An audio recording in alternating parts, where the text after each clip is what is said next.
یہاں پہ آپ نے سارے اقدامات کی فہرست دی ہے منسٹر کہ یہ اینٹی منی لانڈرنگ لاز کے حوالے سے کیا کیا اقدامات دیے، اور آپ نے ابھی وضاحت کی کہ کچھ وجوہات سے لوگوں نے یہاں پہ ریزسٹ کیا. تو میں اس میں دو سوال ہیں میرے. ایک تو یہ کہ جتنا آپ نے اس وقت سختیاں کی ہیں وہ آپ کہہ رہے ہیں انٹرنیشنل اس کی وجوہات ہیں، اور اس کی آپ نے ایک گلوبل اسکیم کے تحت یہ کام کیا ہے. تو سب سے پہلے تو یہ کاگنیزیبل افینس کے جو آپ کہہ رہے ہیں، برطانیہ جس دن بن جائے گا پاکستان تو بے شک آپ ہر چیز کاگنیزیبل کر دیں. اس وقت جو پکڑ دھکڑ ہو رہی ہے چیئرمین صاحب وہ انہی لاز کے تحت ہو رہی ہے، اور صرف سیاسی مخالفین کے جو آج جلسہ کرنے جا رہے ہیں. تو let me be very clear یہ ہو کیا رہا ہے. آپ سے میں سوال یہ پوچھ رہی ہوں کہ اتنی بہت اچھا ہے کہ آپ فائنینشیل پروڈنس ایکسرسائز کریں، یہ حوالہ ہنڈی سب کچھ ٹائٹن کریں. منی لانڈرنگ بھی ہم نے کبھی نہیں کہا ہے کہ آپ لاز نہ لائیں، لیکن اس وقت ان کو سیاسی مخالفین کے لیے استعمال ہو رہا ہے. اور آپ نے جو میڈم سیمی نے سوال کیا تھا مجھے اس کا جواب نہیں سیٹسفیکٹری ملا. وہ یہ کہ آپ کا کتنا اس میں اس وقت آپ نے فیرا امینڈمنٹس لائے ہیں، سب کچھ لائے، اس کے حوالے سے آپ کو ابھی تک جو پوری ایف اے ٹی ایف رجیم ہے اس سے پھر کمپلائنس کی کلیئر کیوں نہیں ملی؟ ابھی تک وہ کہہ رہے ہیں کہ آپ نے کمپلائنس میں نہیں ہیں. آپ کے بہت سارے کمپلائنسز رہتے ہیں، ریویو میں چلے گئے، 4 مہینے ایکسٹینشن چلے گئے.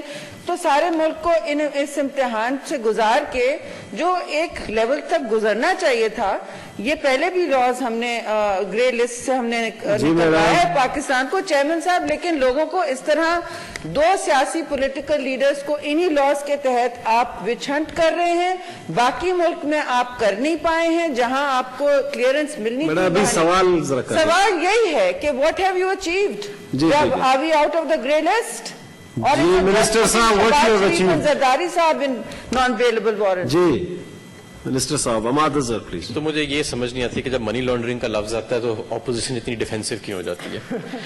دوسری بات یہ ہے کہ دیکھیں، بات یہ ہے کہ یہ محترمہ کہہ رہی ہیں کہ جی یہ جو آپ نے اتنا تردد کیا جس کی انہوں نے مخالفت کی قوانین کی، اور اب آپ نے کیا تو کلیئرنس کیوں نہیں مل رہی؟ تو ابھی تو فیٹف کا اجلاس چل رہا ہے اور 21 سے 24 تک ہونا ہے، اور مجھے انشاءاللہ تعالیٰ امید ہے کہ ہماری پروگرس جو ہے اس کے اندر نوٹ کی جائے گی انٹرنیشنل کمیونٹی کی طرف سے. پہلے بھی کی گئی ہے. جب فروری میں ہم گئے تھے تو پوری انٹرنیشنل کمیونٹی نے پاکستان کو پریز کیا کہ آج تک پہلے کبھی پاکستان پہلے بلیک لسٹ میں بھی رہا. انہوں نے گرے کی بات کی، بلیک لسٹ میں انہی کے ادوار میں رہا ہے جی، اور پھر گرے لسٹ میں دوبارہ گیا ہے. تو میں یہ بھی آپ کو واضح کرتا رہوں کہ پہلی مرتبہ یہاں پہ ماضی میں جب ہم فروری میں گئے تو فیٹف کے پلیٹ فارمز کے اوپر جب ہم بائی لیٹرل باتیں کرتے تھے تو ہمیں بتایا گیا کہ پہلی مرتبہ پاکستان جو ہے وہ اتنی پروگرس اور ایک حکومت پاکستان میں اتنی سنجیدگی سے اس عمل کو آگے لے کے چل رہی ہے. تو جہاں تک بات ہے کہ ابھی کوئی پروگرس ہمیں ملی ہے، کوئی کمپلائنس ملی ہے کہ نہیں، تو ابھی تو 21 سے 24 تک اس کا اجلاس جو ہے وہ ہونا ہے. Senator Mohsin Aziz supplementary please. Sir اس میں کوئی شک نہیں ہے کہ یہ منی لانڈرنگ جو ہے یہ ایک ملک کے لیے، ایک معیشت کے لیے ایک ناسور ہوتی ہے، اور اس کے اوپر جو سٹیپس لیے گئے ہیں اور اس کی جو اچیومنٹ منسٹر صاحب بتا رہے ہیں وہ ریئلی کمینڈیبل ہے. ایف آئی اے کو اختیارات دیے گئے ہیں، ایم او یو ہوا ہے اسٹیٹ بینک اور ایف آئی اے کے درمیان، اور یہ منی لانڈرنگ کو جتنا زیادہ کرب کیا جائے اتنا ہی ہمارے لیے بہتر ہے. چاہے اس میں اپوزیشن کے لیڈر آتے ہیں، جو بھی آتا ہے، no names but they should be taken to task. Question یہ ہے سر، کوشچن یہ ہے کہ اس میں جو ہے جو بینکس کا رول ہے وہ اگر مجھے بتا دیں کہ وہ چونکہ ان کے ساتھ پہلے کم از کم ہنڈی والا کی کمپٹیشن تھی، تو اب جو ہے ان کو کس طرح ریسٹرکٹ کیا گیا ہے کہ کتنے دنوں میں وہ پیسہ اگر باہر سے آتا ہے وہ کتنے دنوں میں وہ پہنچا دیا کریں گے جو ہے اس کو ریسیپینٹس کو. صاحب جی منسٹر فار انڈسٹریز پلیز. شکریہ جی. یہ اگر اس کا سیپریٹ کوشچن کر دیں کیونکہ یہ اسٹیٹ بینک سے ریلیٹڈ انہوں نے ایک ٹیکنیکل سوال پوچھا ہے کہ ڈیوریشن آف ٹائم ایگزیکٹلی کیا ہے، تو I don't have it off the cuff with me right now. ٹھیک ہے جی، سیپریٹ کوشچن کریں جی. سینیٹر رانا محمود الحسن صاحب نہیں آئے جی، جواب ٹیبل پہ اس کے رکھ دیا گیا. سینیٹر مشتاق صاحب. Number 3, Mr. Chairman. Answer taken as read. Supplementary, please. G Mr. Chairman, یہ لکھا گیا ہے کہ